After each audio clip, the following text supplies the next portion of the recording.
Bike আমাদের check করানো complete. Tyre আওয়াজ আসছে। সকাল এখন 8টা বাজে। টেম্পারেচার কত হবে? 10। বাইক অলরেডি এখানে আটকে গেছে। জিজ্ঞেস করবি চাপ আটকেছে।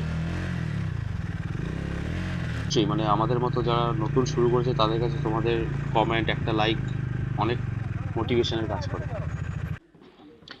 ওয়েলকাম ব্যাক আমাদের 4 নম্বর পার্ট, সান্দাকফু রাইডের ভায়া নেপাল। তো এই হোটেলটায় কালকে আমরা ছিলাম, হোটেল সামিট। এটা হচ্ছে হোটেলের রিসেপশন। কালকে এত বৃষ্টি হয়েছে যে আমরা মাইপুকুর অব্দি পৌঁছাতে পারিনি। আমরা একটা ভুল রাস্তায় চলে গেছিলাম, রাত 8টা বেজে গেছিল। তো আমরা ইলামে স্টে করেছি এই হোটেলটাতে। হোটেলটার সামনে পার্কিং আছে সুন্দর, আর ওপরটা দেখো। এই হচ্ছে হোটেলটা, সামিট হোটেল। ইন্ডিয়ান কারেন্সিতে 1500 টাকা লেগেছে এদিকটা। আমরা ছিলাম ওই দিকের ঘরটাতে। আমি বলবো যদি তোমরা ইলামে কোনোদিন এসে স্টে করো, এই হোটেলটা আমি রেকমেন্ড করব। এটা হচ্ছে হোটেলের বাইরের দিকের ভিউ। আমরা ফার্স্ট ফ্লোরে ছিলাম, যেটা দেখালাম ডান দিকের, ওখান থেকে এই ভিউটা পুরোটা দেখা যাচ্ছিল। সূর্য সবে উঠেছে, সবে উঠেছে মানে আমাদের কাছে উঠেছে। এখন 7:30 বাজে অলমোস্ট। তো আমাদের রাইড শুরু করবো। আমরা রাস্তাতেই ব্রেকফাস্ট করব। জাস্ট একটা ব্ল্যাক কফি খেয়ে আমরা এখন স্টার্ট করে দিয়েছি অলরেডি। এই ব্লগটা সবাই একটু দেখো, 17 মিনিটের blog, but it will be very interesting.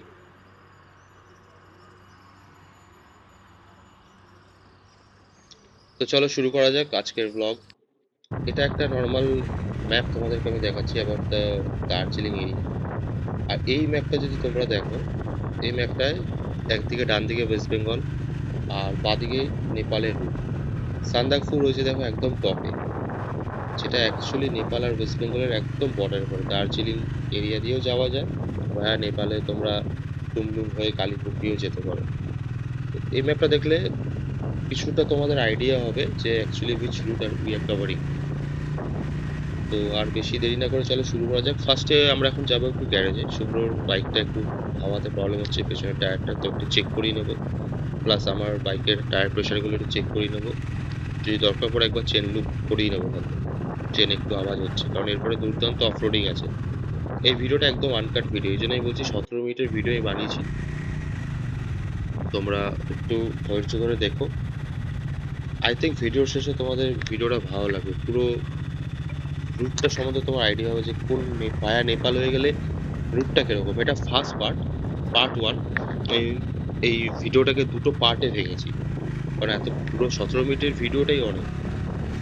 পুরো ভিডিওটা আমি দুটো পার্টে ভেঙেছি, আনকাট করেছি। কোথাও যেটুকু জায়গা কাটা যায় সেটুকু জায়গা আমি কেটে দিয়েছি। তো চলো বাইকটা চেক করিয়ে নিই। বাইকটা চেক করানোর পরে তোমাদের সাথে শেয়ার করবো about the history of Sandakphu.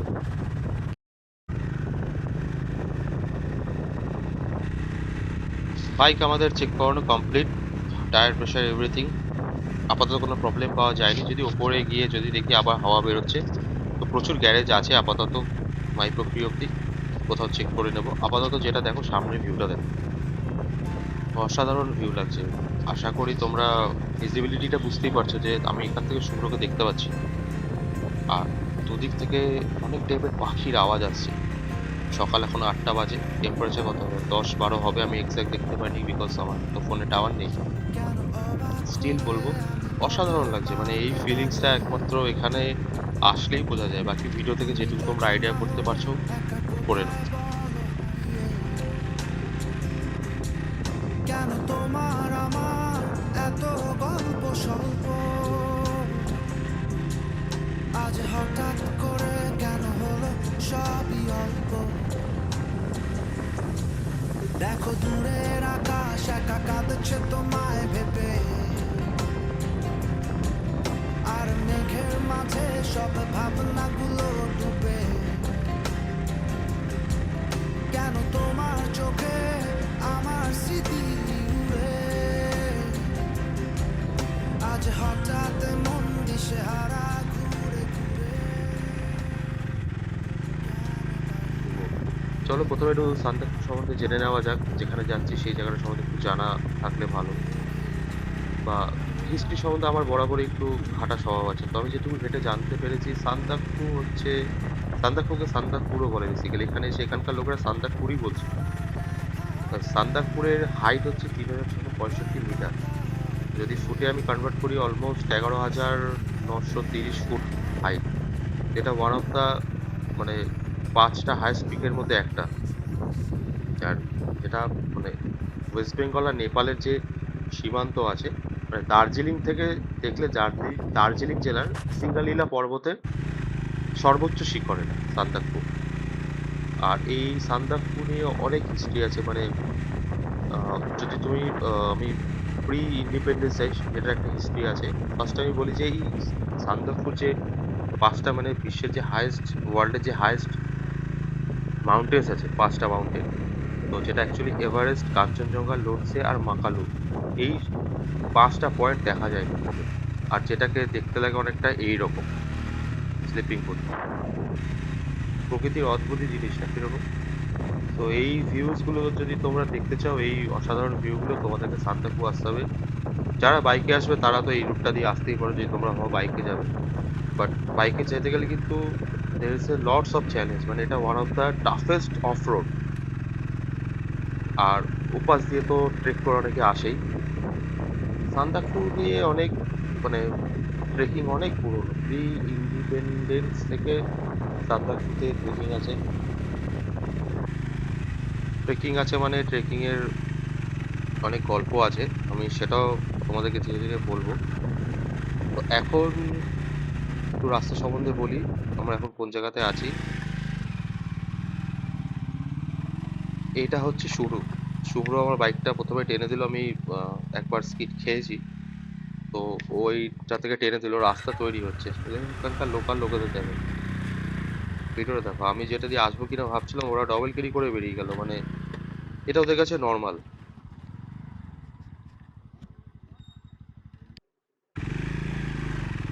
তো এবার আমাদের মেন অফরোড শুরু হচ্ছে সান্দাকফু, মানে কালীপুখরি যাওয়ার। কালীপুখরি বা মাইপুখরি, এই মাইপুখরি হিসাবেই বলছি কারণ এখানে সবাই মাইপুখরিই বলছে। এবং মাইপুখরি বা কালীপুখরি যেটাই হোক, সেখান থেকেই মেন সান্দাকফু রাইড শুরু হবে। এটা অলরেডি অফরোড স্টার্ট হয়ে গেল। দেখো ওপর থেকে অটো আসছে, আমার বাইক অলরেডি এখানে আটকে গেছে। আশা করি তোমরা আইডিয়া করতে পারছো যে সামনের দিকে রাস্তা কিরকম হতে চলেছে। তো যারা বাইক নিয়ে আসবে ভাবছো, বাইক প্রপার সার্ভিসিং করিয়ে সমস্ত কিছু চেক করিয়ে প্রপারলি এসো। দেখো সান্দাকফু বাইক নিয়ে আসার বা এমনি ট্রেক করারও প্রপার টাইম হচ্ছে মার্চ এপ্রিল। তো আমরা মেতে এসেছি। এখানকার লোকাল লোকেদের আটকে গেছে বাইক, পেছনের চাকাটা আটকে গেছে। তো এটা তো সবে শুরু, এরকম তো সামনে আরো এর থেকে বড় বড় চ্যালেঞ্জেস আছে। তোমরা কমেন্টে জানো আমাকে এইটুকু রাস্তা থেকে তোমাদের কি মনে হচ্ছে, সামনে কি হতে পারে। তো যেটা বলছিলাম, হ্যাঁ, যে যারা বাইক নিয়ে আসবে ভাবছো, ওই ভিডিওটা পুরো দেখো, রাস্তা সম্বন্ধে আইডিয়া করে ফেলবে। দেখো মেতে আমরা এসেছি, মেতে বৃষ্টি, পাহাড়ে তো যখন তখন বৃষ্টি হয়, বাট মেতে বর্ষাকাল চলে আসে। স্টিল এখানকার লোকেরা বলছে যে এইবারে অনেক তাড়াতাড়ি বর্ষা এসে গেছে। আর অদ্ভুতভাবে আমরা যে দুদিন এখন এখানে আছি, এই দুদিন হেভি রেনফলের ফোরকাস্ট আছে, মানে বুধবার থেকে নেই। যাই হোক, রেন হলে হবে কি হবে, এখন ওয়েদারটা অসাধারণ লাগছে, মানে মাটির একটা সেরকম গন্ধ আসছে। কালকে রাতে এত বৃষ্টি হয়েছে না, পুরো দেখো রাস্তায় জল। আর সেই দই দই কাদা পুরো একদম, মানে চাকা পোষ পেছনে লাগছে, স্কিড খেয়ে যাচ্ছে। আর এখন আমরা মোটামুটি এখানে কিন্তু আর লোকালিটি নেই কোনো, যা লোকালিটি আবার গিয়ে সেই মাইপুখরিতে। তো এই জন্য আমি বলছি, যারা বাইক নিয়ে আসতে চাও, বাইকে প্রপার জিনিসপত্র ক্যারি করবে, লাইক টায়ার প্রেশার চেক করা, টায়ারে হাওয়া দেওয়ার inflator, everything, chain loop, oil, সব কিছু। কারণ এখানে আসার পরে চেন চেন তোমাকে দুবার লুপ করাতেই হবে। আমার তো চেন লুপ আমাদের কাছে আছে, কালকে করিয়েছিলাম, আজকে গ্যারেজে দেখালাম, বললো দরকার নেই, ওদের কাছে নেই, রাস্তাটা খুব নর্মাল। আর আমার এই বাইকটা হচ্ছে নেপালের সুপার বাইক হয়ে গেছে। এই বাইকটা দেখে বলছে যে এই বাইক নিয়ে তো আমরা 3জন চলে যাবো। যাই হোক, এবং এই বাইকটার নেপালের প্রাইস হচ্ছে নিয়ার অ্যাবাউট 10 lakhs। মানে ইমাজিন 200% ট্যাক্স। আর একজনের সাথে কথা হলো, সে বললো আমি এখানে ট্রায়াম্ফের মানে স্ক্র্যাবলার দেখিনি, স্পিড দেখেছি একটা, আর KTM 390 নাকি ইলামে একটা আছে। ভাবার বিষয়, মানে যেটা আমরা এখানে পাই আমরা ভাবি কি আরো চাই, ওটাই ওদের কাছে একটা one of the dream bike. রাস্তা ধীরে ধীরে খারাপ হচ্ছে, এটা একটা ডিক্লাইন আছে। অসাধারণ অফরোড, অসাধারণ অফরোড। আমার সামনের জিনিসটা আমি কি করে বুঝতে পারছি না, এত কাঁপছে খুলে না পড়ে যায়। আর রাস্তাটা দেখো সবে শুরু হলো, একদিকে ভাঙা রাস্তা আর একদিকে জল কাদা। আর ওয়েদার যেরকম যখন তখন মানে বৃষ্টি আসতেই পারে, একবার পুরো কুয়াশা হয়ে যাচ্ছে, আবার একটু রোদ দিচ্ছে, এবার শুভ্র আটকেছে সামনে। এগুলো নর্মাল, মানে এগুলো হচ্ছে জাস্ট মানে হাতে খড়ি হচ্ছে, অ আ ক খ শেখানো হচ্ছে, এরপরে প্রপার সেন্টেন্স লিখতে হবে। তো এটা হচ্ছে অ আ ক খ শেখার জায়গা। আশা করি তোমাদের ইন্টারেস্টিং লাগছে ভিডিওটা, কারণ অনেকেই প্ল্যান করছে সান্দাকফু যাবো, বাইক নিয়ে যাবো, কিভাবে যাব। আমি পুরো ট্রিপটা শেষের দিকে এসে আমি পুরো ট্রিপটার খরচা সম্বন্ধে তোমাদেরকে বলবো, কত খরচা পড়লো। আপাতত আমরা এখন মানে ভাগ ভাগ করে খরচা করছি, আমি একটা জায়গায় পে করছি, ও একটা সেগমেন্টে পে করছে, পরে বসে এটা হিসাব হবে। ওই জন্য আমি এখনই খরচাপাতি সম্বন্ধে কিছু তোমাদের বলতে পারছি না। হ্যাঁ, তবে আমি মানে এই অবধি পৌঁছাতে আমি আপাতত 2200 টাকার তেল ভরিয়েছি। নেপালে তেল ভরলাম ফুল ট্যাঙ্কি, নেপালি কারেন্সিতে নিলেও ইলাম থেকে ভরালাম। দাদা অটো আসছে।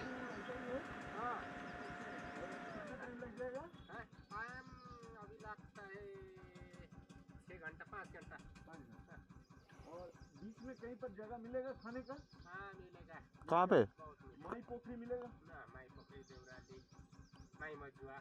कहाँ पे मिलेगा खाने को? ওদের কাছে এটা নর্মাল রাস্তা।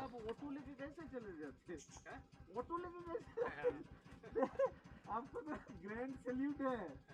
हम लोग ये बाइक लेके ऐसे স্যালুট नहीं দিয়ে कर দিল। रहे हैं, ऑटो लेके कैसे जाते हैं? इधर ही रहते हैं आप लोग। সিরিয়াসলি মানে ठीक है, थैंक यू। আমরা খারাপ রাস্তা বলি, বাট দেখো এইটাই হচ্ছে USP about the road. Sandakphu এই রোডটাই হচ্ছে বাইকার্সের কাছে একটা ইউএসপি। তো আবার স্টার্ট করলাম আমরা আমাদের মাইপুকুরি অব্দি যেতেই হবে, কারণ বিশাল খিদে পেয়ে গেছে, কিছু খেয়ে বেরোয়নি তো।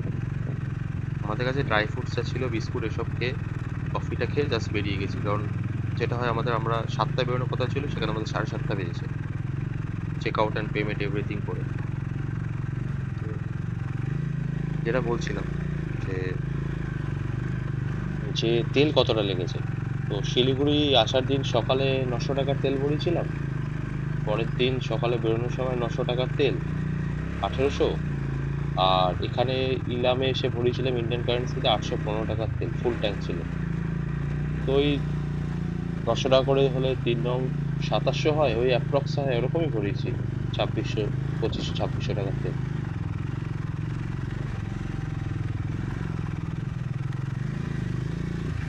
আপাতত যা তেল আছে আমি সান্দাকফু করে ইলাম অব্দি চলে আসতে পারবো। আর সেরকম হলে তেল পাওয়া যায়, আমরা জিজ্ঞেস করি, চা কাটতেছে।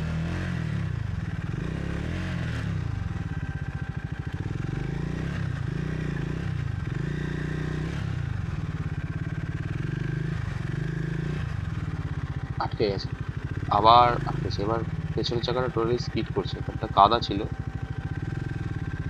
ঠিক আছে, এগুলো হচ্ছে প্র্যাকটিস ম্যাচ, সামনে তো মানে বড় ম্যাচ এখনো আসেইনি। এইগুলো এগুলোর জন্যই বেসিক্যালি অফরোডিং করা, এগুলোতে ভয় পেলে চলবে না, মানে এইগুলোকে অ্যাডভেঞ্চার হিসেবে নিতে হবে, মজা হিসেবে, যে হ্যাঁ আমি এই জিনিসটাই এখানে করতে এসেছি, এটাই নর্মাল। তাহলে দেখবে জিনিসটা অনেক ইজি লাগবে। শুভ্র দাঁড়িয়ে গেছে, ভাবছে কি হলো। হ্যাঁ, চাকাটা ঘুরে গেছিল,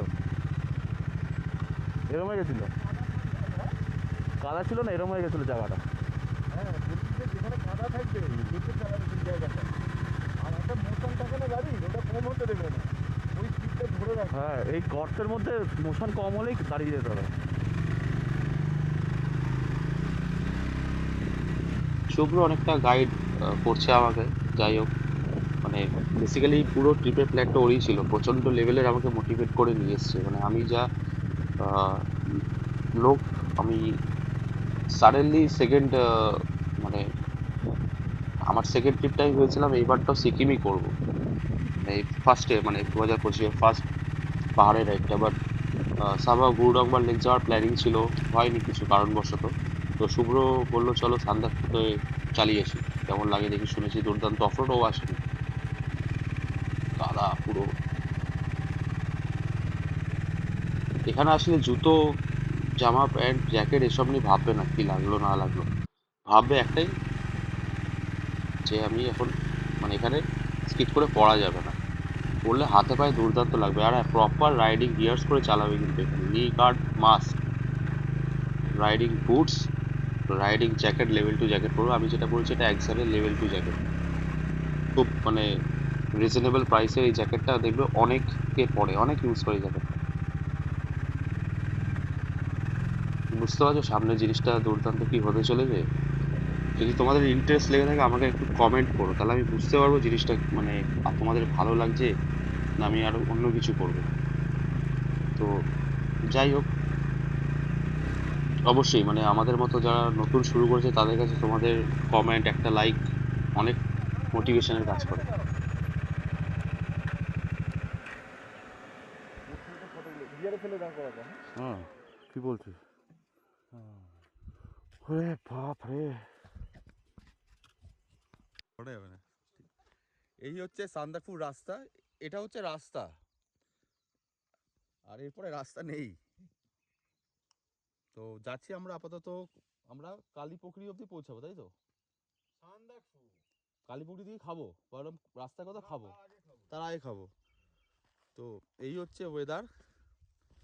সবাই বলে অফরোড, অফরোডের সবার কাছে সবার মধ্যে একটা ক্রীড়া থাকে, আমার মধ্যেও ক্রীড়া ছিল। তো সেই ক্রীড়াটাকে একটু ঠিক করার জন্য এসেছি, জানি না কি হবে। শুভ্র আছে ওই ভরসা, যেখানে পারবো না ও টেনে দেবে। বাট ভয় পেলে ভয় বল, আর সাহস রাখলে বেরিয়ে যাওয়া যায়। লোকে কি যায় না? প্রচুর লোক যায়। হ্যাঁ, কিছু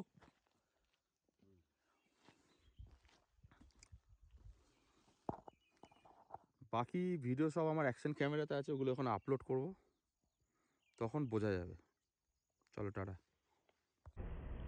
এটা হচ্ছে পার্ট 1 আমাদের এখানেই শেষ। যদি এই অবধি ভিডিওটা তোমাদের ভালো লেগে থাকে তাহলে একটা লাইক করে দিও ভিডিওটা, একটু কমেন্ট কিছু করে দিও যদি তোমাদের কিছু মনে হয় বলবে, আর পেজটাকে ফলো করে রেখো। আর আমার ইউটিউব চ্যানেলের লিঙ্কটা ডেসক্রিপশনে দেওয়া আছে, ওখানে কেউ দেখতে পারো। আমার ইউটিউব চ্যানেলটা অদ্ভুত টাইপের চ্যানেল, দেখলে বুঝতে পারবে শুধু ট্রাভেলিং ব্লগ না, অনেক কিছু আছে, ভিজিট করে দেখো একবার, বাকি তোমাদের উপরে।